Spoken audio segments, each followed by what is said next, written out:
What is going on, guys? Snack out here, back for another video. And today, before this video starts, I want to give a shout out to Candy King. He's an up-and-coming YouTuber who's kind of been in the scene for a while now, but just kind of started out recently this year. He makes candy selling videos. He teaches people that how to make money and financial literacy. And me and him are thinking about coming with a collab and a video together that will help you guys in high school or whatever age you are in, become more independent and financially successful, because you want financial freedom at the end of it. This is the reason why you're watching my videos and you're learning. So as you guys saw by the title, of course I want to cover something. Topic is called financial literacy. So the whole main purpose of this video was kind of inspired by Candy King. I'm going to teach you some things that he teaches in his videos, just in case you guys don't watch his. I hope you guys go check it out though, because most of the stuff I say here is going to be similar to what he has to say. And we're going to get started. So let's imagine this, alright? This is something that school doesn't teach you. So you have financial literacy. Now, the meaning of financial literacy is to understand with your decisions that what kind of decisions can you make with your financial resources. You can choose many different paths when you're in your road, that like after you leave high school into the real world, and you want to know what your options are. You don't want to be confined to one path to follow that other people guide you and may mislead what you really want to be doing. So let's picture this, for example. So we have a person here, all right, a little person, a stick figure, and he is stuck inside a circle right now. What is called school, and it's not exactly like a trap, because he's gonna eventually get out of it. But this circle keeps you away from this. All right, it keeps you away from money, because you have a lot of things you're occupied with when you're at school. So I think a lot of reasons why people watch my candy selling videos is because I teach them how to make money during school. Now, if you are into that stuff, I link you will want to watch the rest of this video. So the money sign is money, all right? This is I'm going to use my money here as a representative object of later on when I'm doing like a more physical demonstration. So money, you're being kept away from the school. And in school, you learn valuable things, but it's only dependent on what you really want to do with your life. So here's where I kind of move on to the second hobby, or the second topic that you can talk about. So an entrepreneur, someone who takes risks to make money. Now, what school often teaches you is that you have career paths. Now, a career is kind of something you do after you graduate high school to above a higher education that you find to sustain yourself and, survive in the world. And, find a source of income so you're not out in the streets being homeless and, struggling every day to scrape by. So let me just erase this real quick. And school does its best to teach you things such as, like, working hard gets you somewhere, and, like, you shouldn't be lazy, and you should always be a good citizen by, like, following rules. But the main thing I learned from it is to keep your mind focused on your own paper. What do they tell you during tests? Keep your mind on your own paper. Always focus on your own paper. So what is paper figuratively? Paper is paper money. All right. Now we're going to learn about the cash flow quadrant. So I learned this a little while back, and I'm not sure if I wanted to make a video about this, but I decided after watching Candy King make a video, I was like, it's definitely time that we share a little more attention to it and give it some more of the spotlight. So here's kind of what it is. I can write it many different ways, but we'll do it this way because that's how I remember it. So, and there you go. So B, E, S, and I. So what are this, you may ask? So this is called a quadrant. You guys know, if you guys graph, there's like the quadrants go back and forth. And so you can go in any order. It doesn't really matter. But what this is for is different types of way you can make money in life. So the most common way we're known to be taught at school is being an employee. That's what the E stands for. So basically, a lot of teachers just expect you to go to college after high school, get a higher education, get a bachelor's degree at minimum with the 4 years, and then they come out and they look for a job. All right. Now, what are the pros and cons of being an employee? Now, being an employee takes a lot of work. What you often see employees do is they don't have a purpose. They keep looking for a purpose and they never fulfill it. So let's say you graduate high school and you go to 4 years of college. Now, during those 4 years, I believe when you're the age of 18 to like late 20s, those are the most hardworking years of your life. You're going to try to make yourself money, successful, and build up your assets, all right? Those are the years where you're like, all right, I'm in the real world now. What am I going to do with my life? So I personally think one of the cons is wasting 4 years going to college, because 4 years may not seem like a lot of time, but if you think about it, even if you have the parents that are rich enough to pay for your college tuition and you're not in debt, 4 years you can be doing a lot to help yourself become more financially successful. And you can learn a lot more by taking classes outside, or by actually applying your experience and practicing yourself, doing something on your own time. Because, all right, look, to be honest with you guys, how many of you guys know people who are taking AP classes, doing sports, trying to be in clubs, being in relationships, or partying. They're wasting a lot of time, right? They're not focused on a lot of things. You ask them if they want to hang out, and they always say, I'm busy. You ask them if they've been up to something lately, how have they been doing productive-wise. They're like, oh, I'm too busy studying for this test, or whatever. So that's what you don't want to get caught up in, all right? Now, another thing, an employee works for somebody. That's another con of the employee. So there are 2 cons. I'm going to put a tally for each con, and I'll put like a slash for each pro. So another con is they have to work for somebody else. Now, personally, I'm pretty sure, like, factual-wise, most people retire around the age of 65. And let's say you come out of college at around 25, all right? I'm just going to say 25, not 22. But from 25 to 45, or 65, you work 40 years of your life before you retire. Now, working for someone for 40 years is a lot of time, okay? That's pretty much like 2/3 of your lifetime gone. You're going to enjoy your retirement and your teenage years. That's it. So for me, I don't personally want to spend 40 years of my life making someone else richer. I want to spend 40 years of my life making myself financially successful, and I make myself assets that will take care of me and pass my money on down to my future generations, right? So that is one of the negatives too. Now, the only benefit is it's almost like you're a guaranteed safety net, because people are always going to be hiring, which goes into this next topic, the business owner. That's what B stands for. So the business owners, big companies, like you see Amazon, you see Apple, Facebook, Instagram, or anything like a Costco, whatever store you see that's been successful, even like your local Lucky's, that is the person who, not like the people who, the manager at Lucky's, but the person who created Lucky's, invented the store, all right? They set up the original,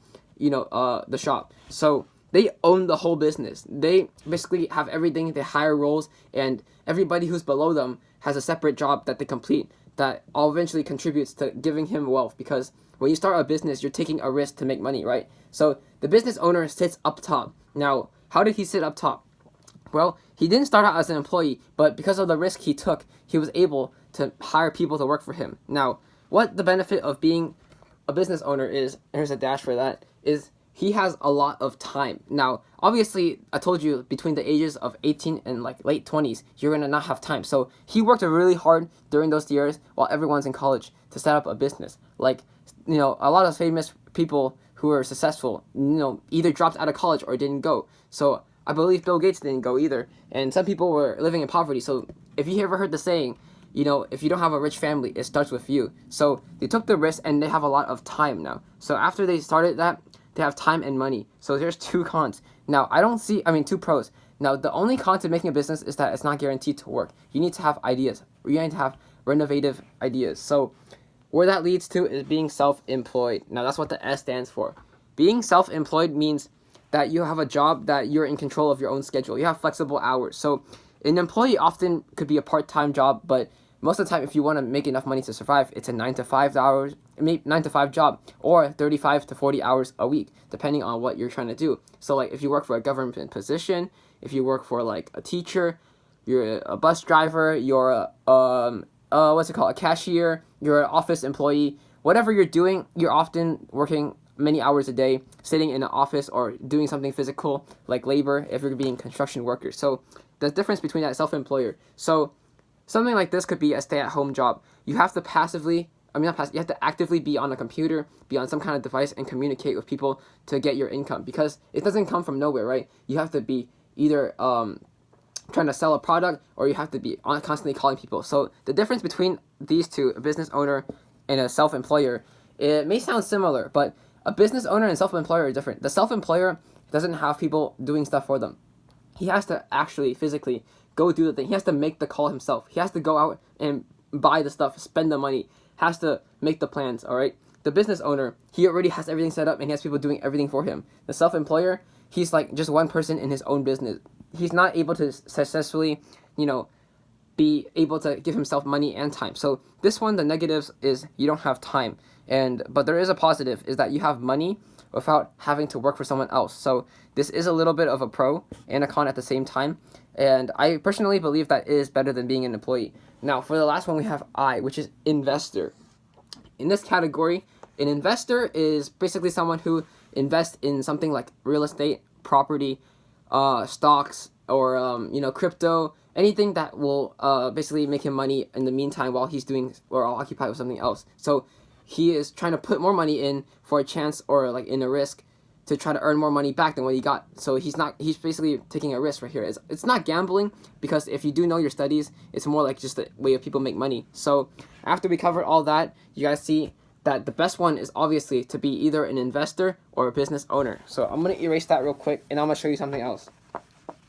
Alright, so school doesn't teach you this stuff, but they often really do want you to become they want you to become like some kind of person in society that contributes by working, right? But there's also a common saying that the rich don't work for their money. Now, the reason why is because when you do work for your money, as then you're being employed by someone else, or you have some kind of passive or portfolio income, like a lot of the money goes away to taxes. So no matter how much money you're making, a lot of that is going away. So I don't know about you guys, but let's say I'm making $100,000 a year in the Bay Area, like theoretically, like this is all my money, right? Let's put this down for a second. This is all my money that I make in 1 year. Now, I'm gonna work for a whole year. I'm gonna work 52 weeks for like 40 hours a year, and basically, let's say I get this much money. Let's say they're all ones, all right? And the government takes away like this much. All right, I'm left with this much, but I don't know about you. That seems really unfair, and it looks like disrespectful to me that I worked so hard to get my money, and this is all I come back with. Now, this is the negative of having an active income, something you have to work for. Your 9-to-5 job, your teacher, your doctor, your dentist, your construction worker, electrician. If you want to be like an office or accountant, this is what you have to do. All right, so that's how much you lose your money. All right, now there's also portfolio income, but it's also earned income, which means there's taxes that be taken away. But because you're not working as hard, you may not feel that it's as bad as you're being ripped off, because portfolio often comes from investments, as in meaning you're going to invest into, let's take the stock, and the stock makes you $1,000. It's going to take some of the money away, but at the same time, a portfolio income could be something such as sales from an online store. Now, you wouldn't feel as bad from this, because online people buy from you, and something exists such as drop shipping, which basically people can order stuff from your website that you created, and you don't have to have it in your hand, but it comes from the original factory that it makes it, and it ships directly to them without ever having to come across you physically. And it's just like a direct transfer, but you can market higher to make money, and that way you're not actually working, because people will buy it while you're on your phone, or while you're enjoying your day, while you're having a walk or at the gym. People will be buying it, and you'll make sales. That way people will still be taking your money, but it's not taking up your time. So I personally believe that 3 types of income out of the best: passive, portfolio, and active, is passive income, something that comes from property and shares. So if you make your first $1 million, you want to buy a house, right? Because everyone when they come out of high school or college, they're like, oh, I want a house, I want a car, and I want to pay for college, right? I want to pay everything off first. Those are the 3 main things that are like the biggest purchases in your life, right? But let's say you made your first $1 million off of saving up money, and you're working multiple sources of income, and now you have enough to buy a house. So this property. So let's say this house right here, all right? And it's not the best house, because it's $1 million and you're in the Bay Area. So it's a 1-story house, but 1 story is like, a pretty good. It can maybe have 2 complexes inside, and you can rent it out. So with $1 million you spent, you go down $1 million, right? That's one M. But because always people are going to be needing houses, and then it always goes more expensive, and inflation, and with people always moving in, you're going to have a lot of demand for houses being built. Now, obviously, you can't just keep building houses. So some people, they rent out their apartments, or they rent out their complexes or houses, individual units, to have people in them. So you can rent it out. Let's say this one you rent out for $5K a month, 5K a month, and for this other one is another $5K a month. So you're getting $10K a month back. Now, if you do the math, 10 times 12 is $120K a year. So to get back $1 million, it wouldn't only take you about 8 years to get it back. But keep in mind, the house will appreciate in value, not depreciate, not like a car, unless you're talking about luxurious cars. It might be 1.2K after 8 years, or it might be even 1.5K, or not K, million, 1.5 million or 1.2 million. So by the time you do have the money back from the house, you can sell your house back and make $500,000, or if you can hold it longer, it'll eventually be 2 million and more. And don't just trust me. People, this is how they make money, and how millionaires do it. The hardest part is just finding the money to get your first real estate, to get your first property, and then you can start yourself from there. I believe property and real estate create about 90% of millionaires. So, that's just a fact that I'm throwing in out there, and you don't have to trust me if you don't want to, but this is what you have to do. All right, I'm not saying everybody should follow it, but you should trust me. So a trap that often people believe is that the government and people who work for them often do target students, like college students, because they trick them with a salary, all right? Your salary is basically a bribe to give up on your dreams. So, like, oh, I'm out of high school, and you go to college and you take a risk, all right? But the thing is, people often think going to college is the safe route, but it's actually a bigger risk. You know why? Because college, first of all, it's expensive tuition. So, depending on where you're going, it can cost anywhere from like 40K for all your years, for 4 years, to up to like 80K for 4 years. Or sometimes it may be 200K, depending on how many classes you take, what the materials you need, and how high the college is, and like, you know, how much demand there is or spots left. You may have to pay a lot more. So if you have to pay that, all right, first of all, let's say you don't have enough money to pay it, but you're a smart student, so you go through the 4 years of college. So there's 4 years of college, and it's gone, all right? Now, after you graduate, and you have to pay back 100K of debt, it may not seem like it's a big number when I read 100K, but there's another 3 more zeros following that, all right? Now, a lot of people make 100K a year, but it's not going to take you a year to pay it back, because you're going to spend 100K. You have expenses. You need to buy food. You got to get gas. You have entertainment, and you have to save your money somewhere else, and you're going to probably invest it. And even if you make 100K a year, you're only probably going to get 75K, because government, again, takes their taxes. So college is even a bigger risk, because you don't even know if you're going to get a job. You may get a job that is decent. You may get a really good paying job, but after that, you're going to realize that you don't have time, which goes back to the cash flow quadrant. What is something that employees don't have a lot of? They don't have time. So the difference between a rich and wealthy person is a rich person may have money but no time. A wealthy person will have time and money because they spent their years building up their assets that can be passed down, and it will make them money because of passive portfolios that come in without being taxed as much. And they also have another way of doing, they can enjoy their hobbies while they have all that free time. So that's why I believe college is a bigger risk. And statistically, most people are unhappy with their jobs after college. And, you know, there is a chance that you don't get a job, because school often tricks you, and they tell your mind that getting a bachelor's degree, a BS degree, will increase your chances of getting more money, which statistically, people with degrees do make more money, but it's because they're afraid to take the risk, first of all. If they knew other ways to make money, they wouldn't have fallen in this trap, and they would have realized that a degree does not make the difference between someone who makes a lot of money and someone who becomes homeless. Because oftentimes I tell people, I don't want to go to college, and I know my plan.